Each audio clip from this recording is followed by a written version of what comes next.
The Prime Minister promises £8.3 billion to fix what he's described as the scourge of potholes on England's roads. Campaigners say it doesn't go far enough. Good morning. It's one of the newest and fastest growing shopping apps, but today a new report suggests dangerous items are being sold on TEMU without the proper checks. I'll have all the details. Good morning. In sport, the fight of a generation is on. Tyson Fury will face Alexander Usyk in February in Saudi Arabia, and the winner will be crowned the undisputed heavyweight champion of the world. Train drivers are set to stage a fresh round of strikes in their long-running dispute over pay. The ASLEF union has announced a rolling programme of walkouts between the 2nd and 8th of December, with different train companies affected on each day. Drivers will also refuse to work any overtime from the 1st to 9th December. BBC analysis shows that 2/3 of NHS maternity units in England don't consistently meet safety standards. The Care Quality Commission says maternity has the worst safety ratings of all hospital services it inspects. More than 15% of units are now classed as inadequate. And Scotland's Health Secretary Michael Matheson has admitted that an £11,000 data roaming charge on his iPad was caused by his sons watching football during a trip to Morocco last year.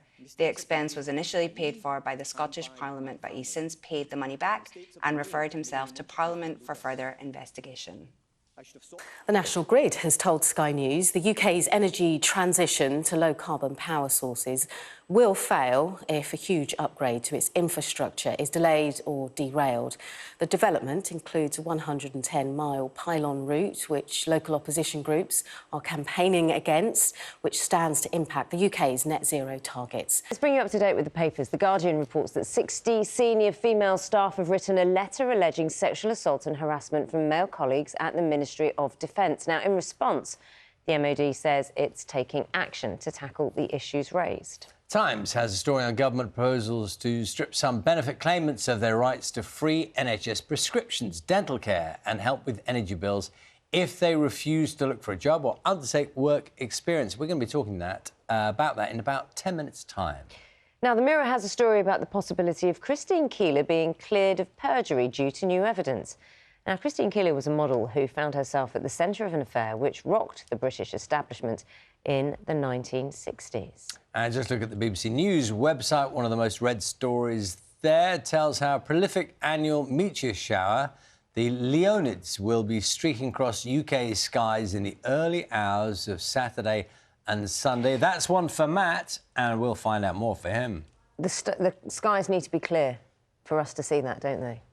I would imagine so. Take a look at today's front pages. Go on then. Well, the Telegraph, it leads with the former Home Secretary Suella Braverman's call that the Prime Minister's Rwanda plan, she thinks it will fail unless he opts out of the European human rights law.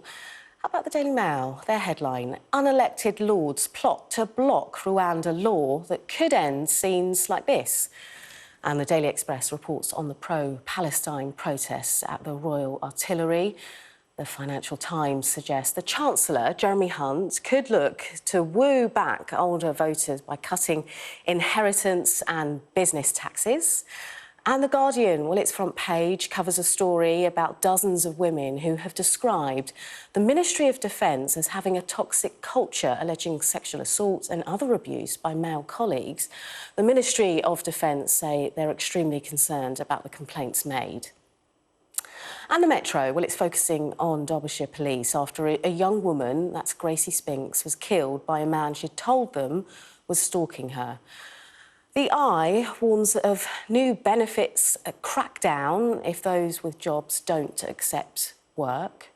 And the Times, well, it takes on that story and looks for a job or lose free NHS medicines, reads the headline. And if you want to see any of those front pages or read the stories, scan the QR code. It's on the screen.